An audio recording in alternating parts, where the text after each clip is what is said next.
Assalamualaikum warahmatullahi wabarakatuh. Perkembangan kepribadian perawat. Perkenalkan, nama saya Suntiawati, Prodi S1 Keperawatan, Stikes Akbid Wijaya Husada.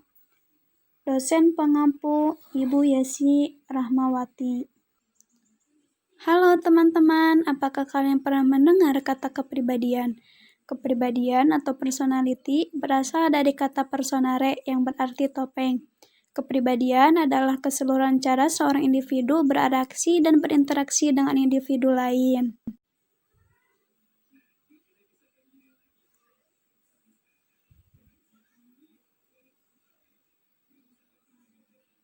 Perkembangan kepribadian.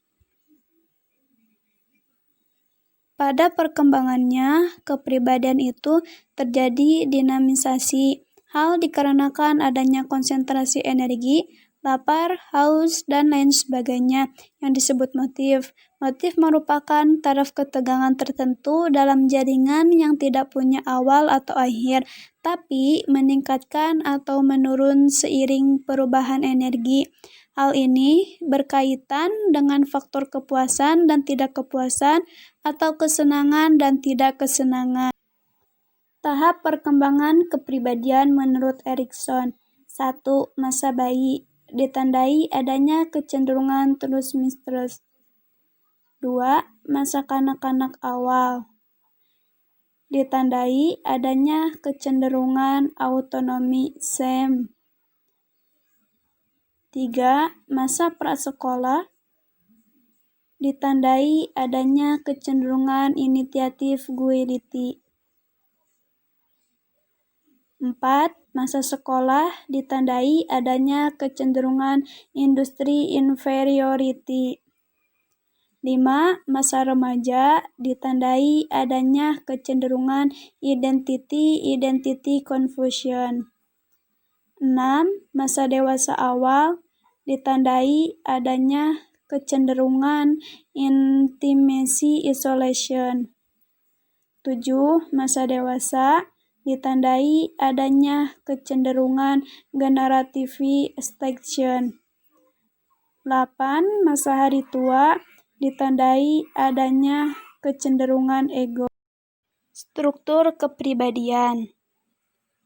Dalam teori psikoanalitik, struktur kepribadian manusia itu terdiri dari ID, ego, dan superego. ID adalah sistem kepribadian yang asli, berisi impuls, agresif, dan libidinal, merupakan aspek biologi kepribadian, dan berkaitan dengan aspek jasmania. Ego merupakan aspek psikologis kepribadian yang timbul karena kebutuhan organisme untuk berhubungan dengan dunia nyata. Superego adalah bagian moral dari kepribadian manusia karena ia merupakan filter dari sensor baik buruk, salah benar, boleh tidak, sesuatu yang dilakukan oleh dorongan ego. Teori tipologi kepribadian. Teori ini membagi kepribadian manusia berdasarkan 4 macam cairan tubuh yang sangat penting di dalam tubuh manusia, yaitu tipe kepribadian koleris. Cairan yang lebih dominan dalam tubuh yaitu cairan cool, di mana orang yang koleris adalah orang yang memiliki tipe kepribadian yang khas seperti hidup penuh semangat, keras, hatinya mudah terbakar, daya juang besar, optimistis, garang, mudah marah, pengatur, penguasa, pendendam, dan serius.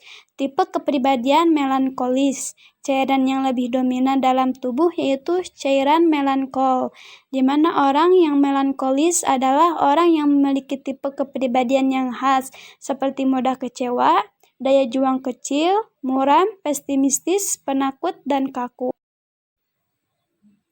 Teori kepribadian flegmatis.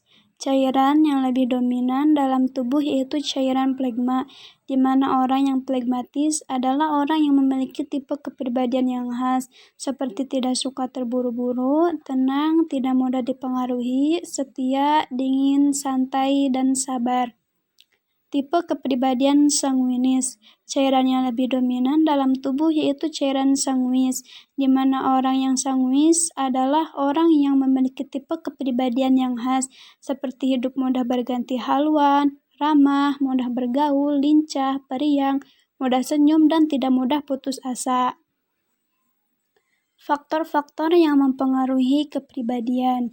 Biologis. Aspek biologis memengaruhi kehidupan manusia dan setiap manusia mempunyai kondisi biologis yang unik, berbeda dengan orang lain bahkan anak kembar sekalipun. Sosial. Kita tahu bahwa antara manusia, alam, dan kebudayaan mempunyai hubungan yang sangat erat dan saling mempengaruhi.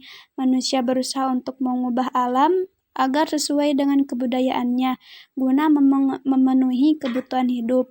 Lingkungan alam, perbedaan iklim, topografi, dan sumber daya alam menyebabkan manusia harus menyesuaikan diri terhadap alam. Melalui penyesuaian diri itu, dengan sendirinya pola perilaku masyarakat dan kebudayaan pun dipengaruhi oleh alam. Pengalaman kelompok manusia. Kehidupan manusia dipengaruhi oleh kelompoknya. Kelompok manusia, sadar atau tidak, telah memengaruhi anggota-anggotanya. Pentingnya perawat mengetahui tipe kepribadian orang lain. Apa kepentingan perawat mengetahui tipe kepribadian? 1. Tidak terjadi kesenjangan dan kesalahpahaman antara perawat dengan pasien yang akan berpengaruh terhadap proses keperawatan. 2. Perawat mampu mengendalikan diri saat berhadapan dengan pasien yang mempunyai karakter berbeda dengan dirinya dan juga saat terjadi proses keperawatan. Kepribadian perawat. Apa ciri kepribadian yang harus dimiliki oleh seorang perawat? 1. Keadaan fisik dan kesehatan yang baik. Pekerjaan perawat penuh dinamika sehingga kondisi badan harus baik, sehat, dan mempunyai energi yang banyak. 2. Penampilan menarik. Hal ini mengambil peranan dalam mengubah suasana hati pasien yang sedang sedih. Tapi harus diingat, penampilan menarik bukan berarti harus bermake up atau dandan berlebihan. 3. Kejujuran. Sifat ini penting dimiliki karena setiap orang, termasuk pasien dan keluarganya, ingin kepastian akan sikap jujur orang lain terhadapnya. 4. Keriangan. Seorang perawat sebaiknya dapat menghadapi situasi yang penuh kesulitan dan kekecewaan dan tidak terlihat oleh orang lain. 5. Berjiwa sportif. Dalam arti mau mengakui kekurangan sendiri, jujur, dan tetap berusaha memperbaiki kekurangan dan dapat mengikuti teknik perawatan yang ternyata lebih efektif. 6. Rendah hati. Seseorang perawat harus menyadari kekuatan dan batas-batas kemampuannya dan yakin keberhasilan dalam batas kemampuan tersebut. 7. Murah hati, yang diwujudkan dalam bentuk pemberian pertolongan dan bantuan nyata. Tapi harus diingat, jangan sampai pasien memanfaatkan perawat dengan minta bantuan atau pertolongan yang berlebihan atau menjadi ketergantungan kepada perawat. 8. Ramah, simpati, dan kerjasama. Ketiga hal tersebut dapat dijadikan sebagai dasar untuk keberhasilan dan kebahagiaan hidup sebagai individu dan makhluk sosial yang senantiasa bekerja sama dengan sikap kooperatif disertai kejujuran. 9. Dapat dipercaya. Perawat harus percaya diri, dapat dipercaya ketulusan hatinya, jujur, dan memiliki etikat baik dalam memberikan pertolongan dan bantuan melalui asuhan keperawatan. 10. Loyalitas. Perawat harus mampu menunjukkan loyalitas terhadap pimpinan atau rekan kerja agar memperlancar pekerjaan sesuai tugas dan tanggung jawabnya. 11. Sikap sopan dan santun merupakan cerminan bahwa perawat mengetahui etika dan etiket pergaulan, serta memahami nilai-nilai kebudayaan yang hidup dalam masyarakat.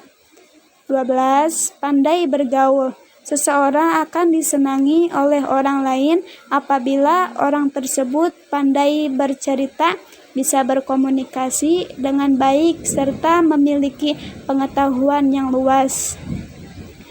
13. Rasa humor. Setiap orang perlu memiliki rasa humor, kesanggupan untuk mengenal satu situasi yang lucu, dan kesanggupan menyenangkan diri sendiri pada suatu saat tertentu sehingga mampu mengurangi ketergantungan dalam suatu situasi.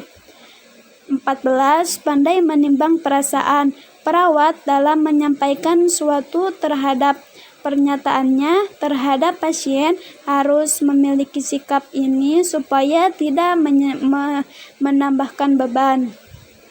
Sekian dan terima kasih. Kurang lebihnya mohon maaf. Wassalamualaikum warahmatullahi wabarakatuh.